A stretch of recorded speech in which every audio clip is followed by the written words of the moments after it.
Hi, this is Heath Ransom of Grace, Truth, and Torah/Law, and this is part 6 of our Age of the Earth series. This is going to be the final video on this, so we're going to summarize everything and build into a compilation of where we are at in current history, or his story. We started off this series talking about how to rightly divide our word. We talked about the word his story, history, and I gave you some key scriptures. I gave you Ecclesiastes 1:9 and 10 and 3:15. And we talked about the thing that hath been is that which shall be, and that which shall be hath already been. There is no new thing under the sun. Meaning the past is the future is the past, and the present is a combination of the past and the future.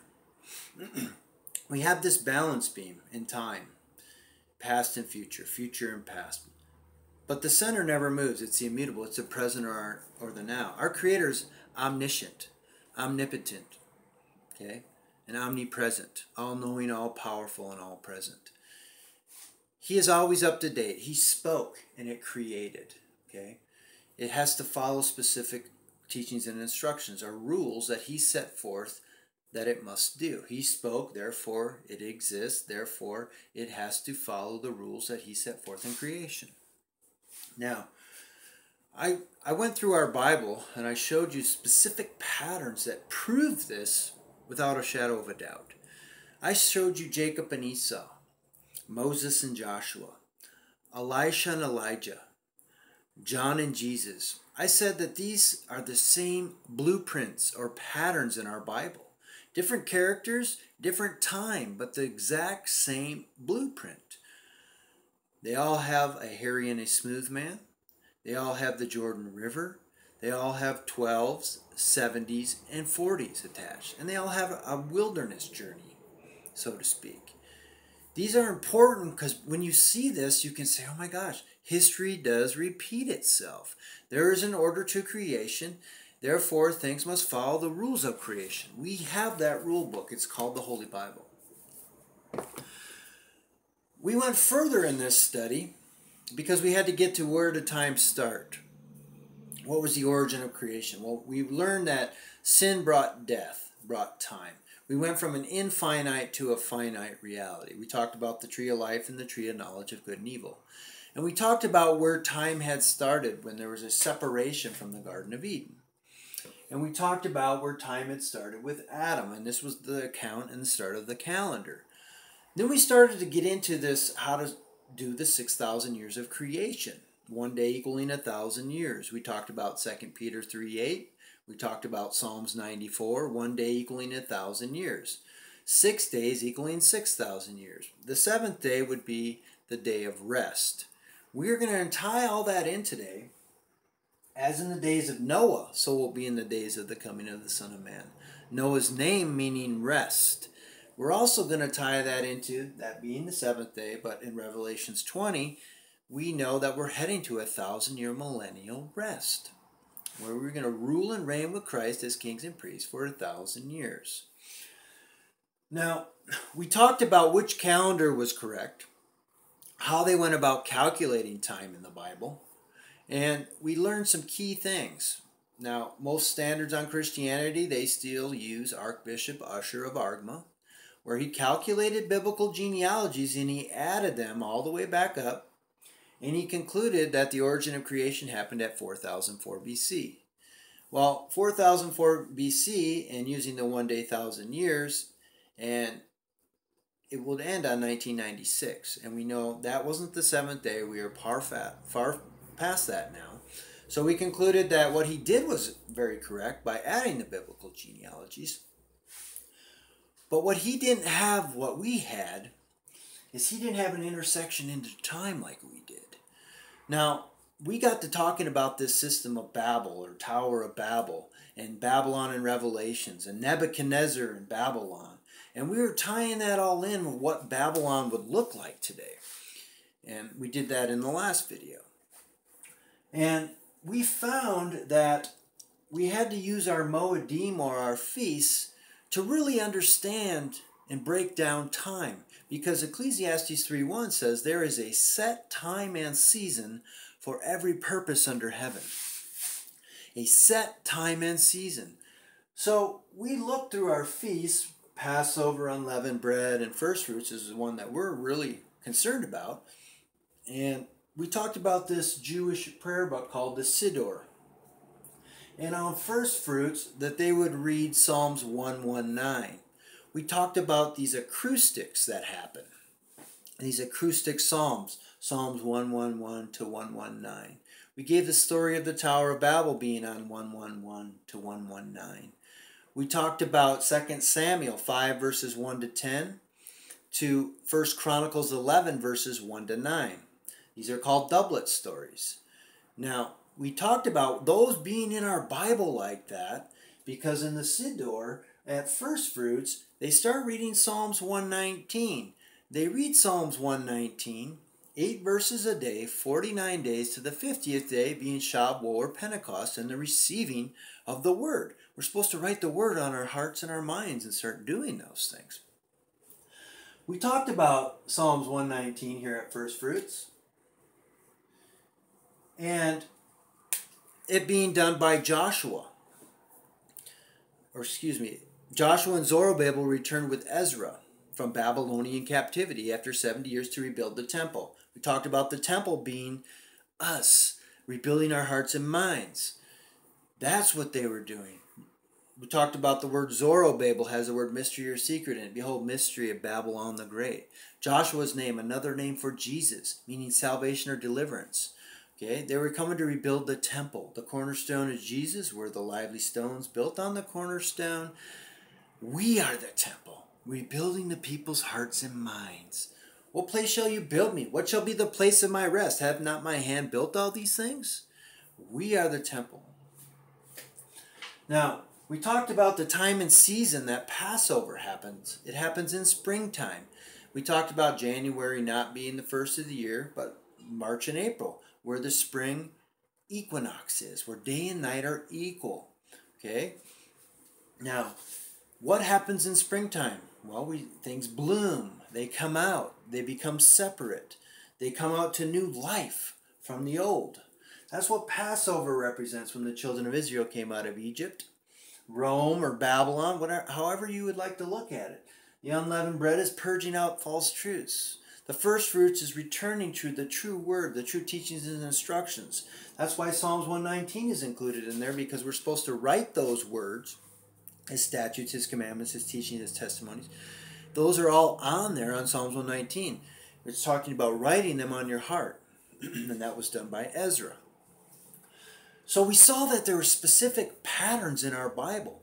It's not all just reading from page to page. If I find it in one place, I have to have all-dimensional thinking. I have to know that it's going to repeat itself somewhere else, and I have to find that. That is why they put this together. This says Holy Bible, not Holy Babel.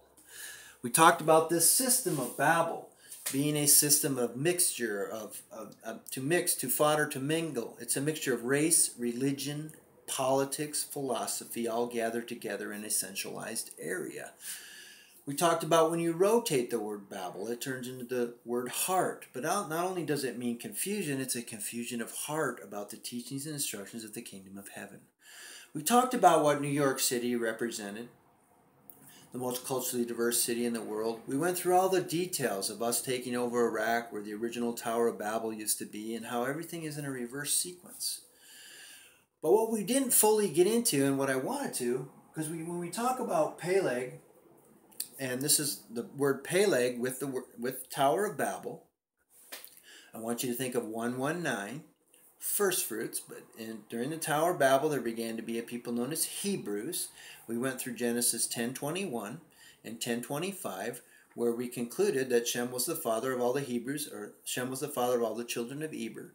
We went to Genesis 10:25 and we said, unto Eber were born two sons. The name of one was Peleg, for in his days, in his lifetime. And then we went to Genesis 11:18 and 19, where we saw Peleg's lifetime. In his lifetime, in his days, the earth was divided. Okay? The original Tower of Babel happened in Peleg's days, in his lifetime, 239 years, as Genesis 11:18 and 19 say. So that is the story of Tower of Babel. But I want you to see we are in the phase of the Tower of Babel repeating, known as the Twin Towers. So therefore, we are in Peleg's days again. The earth is being divided. Now, hear me, brothers and sisters. A house, nation, kingdom, city divided against itself cannot stand. So we are in this division now. Day, night, light, darkness, positive, negative, right, wrong. Things are being separated and the way is being made straight again. That's what Peleg's days is. Okay? Things have to be put in the proper order and perspective again. That's what the first fruits are. We are like being sent ahead to prepare the way for our brother. Now, when I say this, I say it like this. Joseph was sent ahead. Moses was sent ahead. Esau went before Jacob and Moses, the whole Jordan, but he didn't get to cross the Jordan River. Elijah went before. John went before Jesus. But what did they go forward with? The Torah, the teachings and instructions. John had to prepare the way, make the path straight. Well, what did he use? What paths? It was the religiosity. It was the doctrines and traditions of the day that were incorrect, that had to be put straight again so everybody can have an opportunity to see the absolute truth. The true gospel, the everlasting gospel going forward. Not my individual interpretation of the absolute to the individuals. Now, in saying that, let's break this down. So, when we start at Adam on the genealogy, and this is in Genesis 5, where Adam is 130 years old, and then he lived 800 years, and he lived a total of 930. We started counting the biblical genealogy from Adam to Seth, all the way to Noah, and we concluded that from father to son is how we counted time. Now, from Adam to Noah was 1,656 years. So when in saying this, we know time as BC. We're not used to seeing time as in a 6,000 year fashion or form. So we're going to have to go through that a little bit as we break this down so we can see what's going on here. Now, 3760 would be 0. So I want you to think of Adam at 3760 being 0. So one day equaling 1,000 years, so that would be the first day. The second day would be 2760 because we're counting down BC. But this calendar is counting up to 6,000 years, so that 2760 would be 1,000 years. 1760 would be the third day, so that would be 2,000. So we know right in between here, the second and the third day, 1,656 years, that's when the days of Noah happened. That's when we had the flood, okay? Right at 1,656 years. Now as we keep going here, the fourth day would be 760, the fifth day would be 239. Now see how this is counting down? Because that's originally how we counted time. We started at a point, and then we counted down, and it seems at the time of Christ then we started counting back up again. But what were we counting back up again to? Things are again going circular, they're coming full circle. Because his story and history repeats itself. And it's by the same word of old that was kept in store for the flood. It's preserved for fire and perdition of ungodly men. That's what 2 Peter 3, 5-7 is. Now, we talked about this a little more as we move. It hit at 4,000, it would be 239. And then all of a sudden, we get this 1239 from 239. Well, we know that this 1239 is, you could say, AD. After death is what it would be called, is how when I was in school, how they would call it. But now it's called Common Era, I believe, because they try to take Christ out of things. And this would be 1239, 2239, but 2240 would be the 6,000 years. So if I take 3760 plus 2240, this would be 6,000 years. But this starts the seventh day. And what I mean by that is, what I'm saying is this. We're going to go down here. We intersected in Peleg's days. We're going to go down into this biblical genealogy where time started and came down and went all the way to Christ. But now things are coming back full circle. And we're heading back up by the same word up this tree. Because when I have this balance beam, past and future and past, what's in the middle?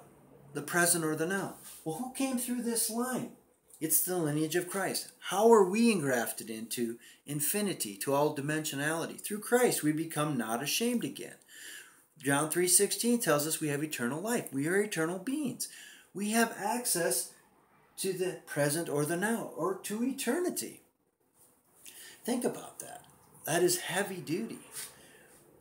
It doesn't matter if you're Jew, Greek, male, female, bond, or free, all are one in Christ. We have access to all heavenly manna. We have access to the things of the garden. We have access to the things of the promised land. So, when I say 2240 or 6,000 years, I am saying this. I am saying that when we hit Noah again, because we're coming back up this tree, this is going to be the end of 6,000 years. It's going to start the seventh day, because what did God do on the seventh day? He rested. What did Yahweh do? The seventh day he rested. We are heading to 1,000-year millennial rest. As in the days of Noah, so be in the days of the coming of the Son of Man. So when you see 6,000, you have to see 2240. And when I say that is, if I take 3760 and 2240, it makes 6,000 years.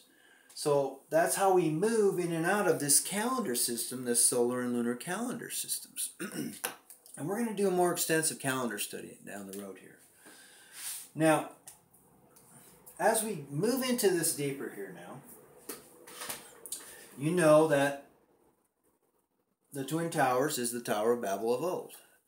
So we go through Noah, and then you have this genealogy with Shem, Araxphid, Selah, Eber, Peleg, and Reu. We know in Peleg's days the earth was divided. This 119 pattern. Right after this, the first fruit pattern in Genesis 1:11 to 1:19. Okay. Now remember that 1:11 to 1:19, and then I gave you that one in Psalms where there was Psalms 113 to 118. There was this Egyptian or Babylonian Hallel in there that they read at Passover time. So anytime you see this, it's a return to the original.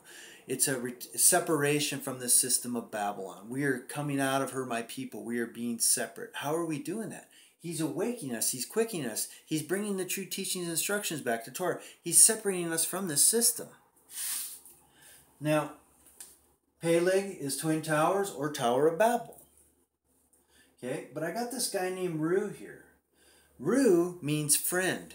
When you get into Exodus chapter 1, or I believe it's chapter 2, you see Moses had a father-in-law. His name was Reuel, means friend of God.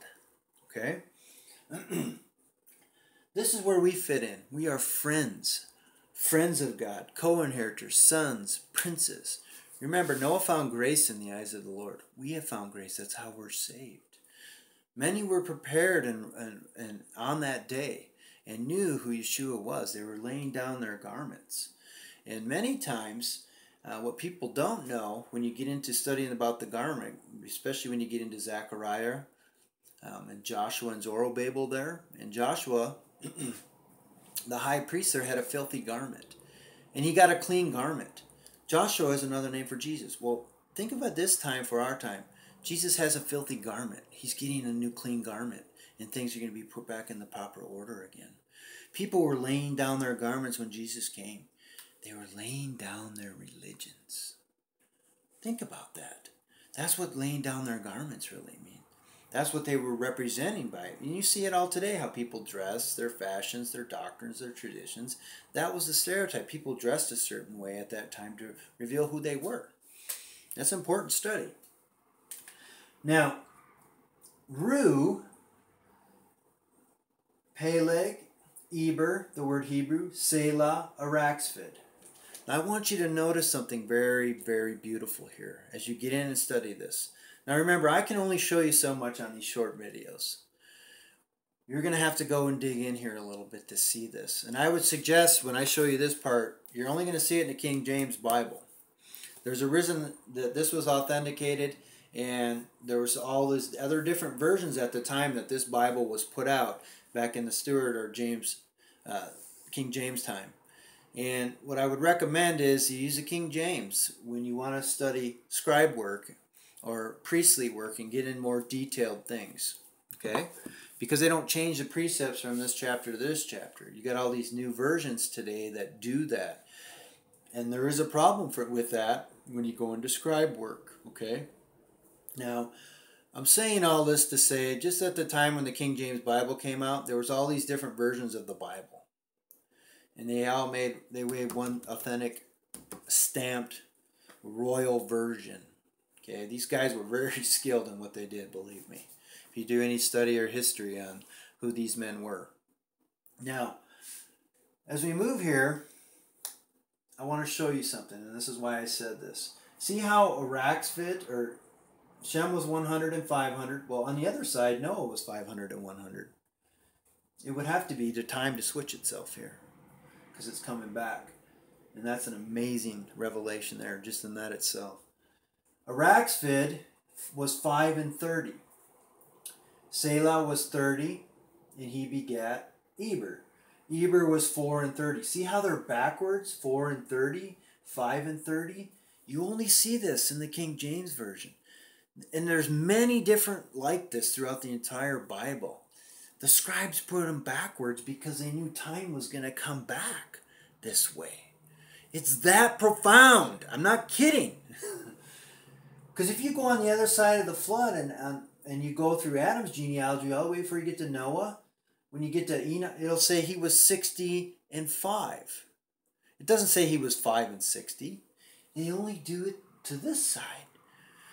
No wonder that Genesis 11 verses 1 to 9 and then Genesis 11:10 starts Shem's genealogy where we get into this. Okay, they're linking them up. Time this way, but time back this way. So when we get down to Peleg, he was 30 years, and Ru, he was 2 and 30 years. Now, Peleg lived a total of 239 years. So what I've been saying is, well, in 2001 plus Peleg's days is 230. Excuse me. 2001 plus Peleg's days of 239 take us to this number of 2240, because 2001 plus 239 is 2240. 5761 plus 239, because 2001 is 5761. And if you want to figure this out, an easy way to do that, remember, you just take the 3760, because that's our zero number. So in order to move in and out of these calendar systems, because you're not used to knowing what 5761 is, you know what 2001 is though. So if I take those two and I minus them, I will get 2001. So if you get like this year is 5776. Well, if you minus 3760 from it, you will get 2016. When we get into further studies down here, I'm going to show you that this is also the year 405. Next year will be 406. And these work on the gematria digital rooting when you get into Hebrew words. And you add the values and you get time sequences. Those go in periods of time because he spoke it into existence. It is that profound, because remember, the Torah, the law, was perfect.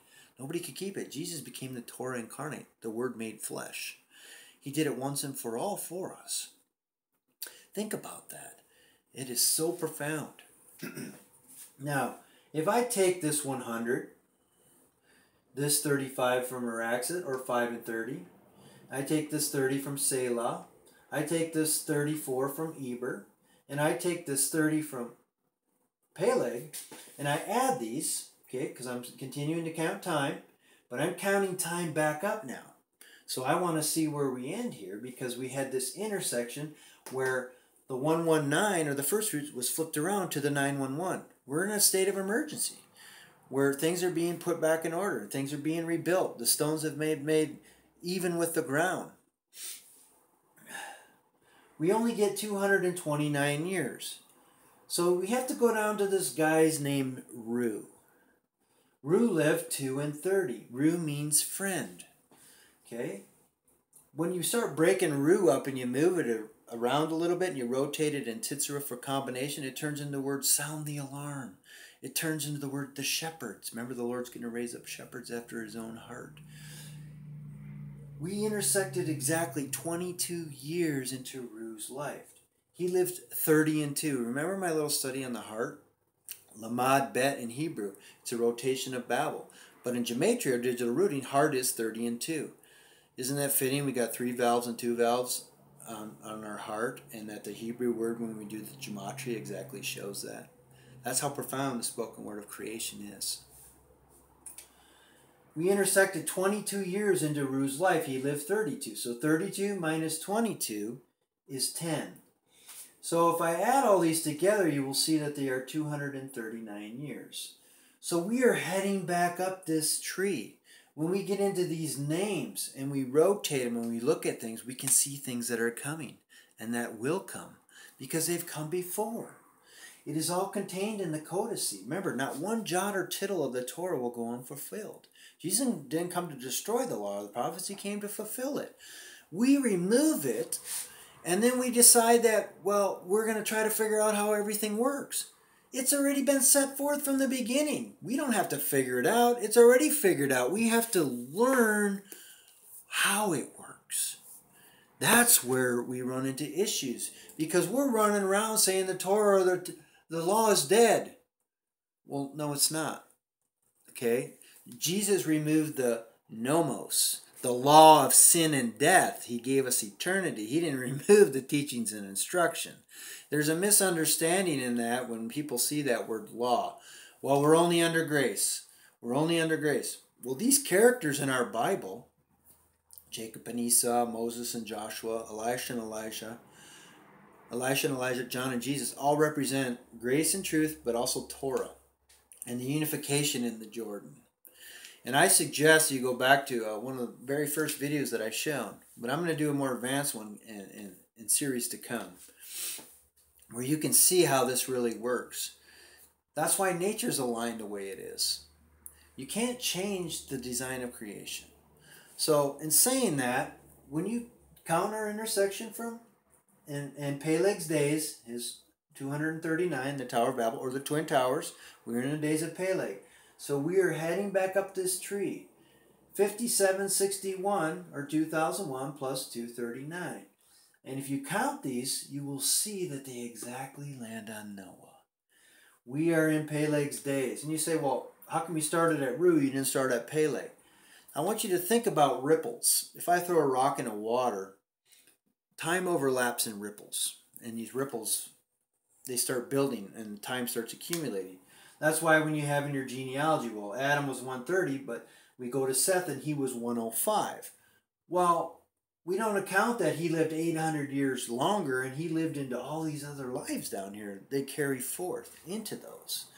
So what I'm saying is Peleg's days intersected here. And the Lord's people are being sent ahead to prepare the way before. And I want you to think about that when I tell you that we're in the year 405. Well, the children of Israel departed Egypt in the year 430. And that's in Exodus 12. And when I say 405, that I'm linking it to a year. And I'm linking it to 5776. So this is very profound. I mean, this isn't stuff to be taken lightheartedly. That's why this series has been so long. This takes some serious study and contemplation because you have to prove things line upon line, precept upon precept, here a little, there a little. Many people are going to look at this and only the Lord can give you the revelation. You have to see that there are patterns, that our Bible was set together more than just from page to page and 40 authors over a period of 1,500 years. These were the most skilled men on the planet. They could do miracles, signs, wonders, mighty deeds. They were very gifted. All the creation blueprints and patterns are in there. There's a perfect order and design to how things work. We're all at different levels and abilities. There's no greater gift. We all have to work together. If one part's out of joint, the body can't fitly function. That's the serious problem today because nobody has an understanding of the true skill set of the body of Christ and how to break it down. Especially when it comes to apostles, prophets, and so forth. Okay? So, I'm going to close with this. We intersected. We counted back up from Ru, intersected 22 years into Ru's life. Peleg was 239 years. So we took, and Ru was 32, so 32 minus 10 was 22. And we added that 10 to make 239 years, because only to Peleg, when we add the 30, it was 229. So if we count back 2001, where we intersected, where we entered into Peleg's days, the division of the earth, okay, where he's going to separate his people, their first fruits that are coming out, and he's going to add 2001 plus 239. You're going to start to see that it exactly lands on Noah in the 1,000-year millennial reign. They already had this set up, not to mention the genealogy set up here. And the names being backwards. I get so excited being able to talk about this. And I want you to go to Isaiah 11 verse 9. And I want you to see the remnants that he's going to gather. And you'll see that Shinar was in here where the original Tower of Babel used to be as well. It's no coincidence that Iraq got taken over and the rebuilding and restructuring and what's going on there. But when you look at Babylon as a whole, I want you to see there's a spiritual confusion, a great whore that causes all nations to drink of her iniquity. Okay? We need to get in tune with each other. We need to go back to Ephesians 4, and we need to get that church unified so we're no more tossed to and fro. Okay? We need to get that Acts 2 church where we're knit heart and soul. We have to remove envies, divisions, strifes, debates. Well, it's not my religion that's the only way to heaven. Well, no, it's my religion. My house shall be a house of prayer for all nations. Lay down your garments, brothers and sisters. There's only one way, one truth. And we know that is Yeshua. But let's get our framework in alignment. We can know these things. We've been sent ahead. You have access to eternity. Love you, brothers and sisters. I pray this blesses you and helps you. Shalom.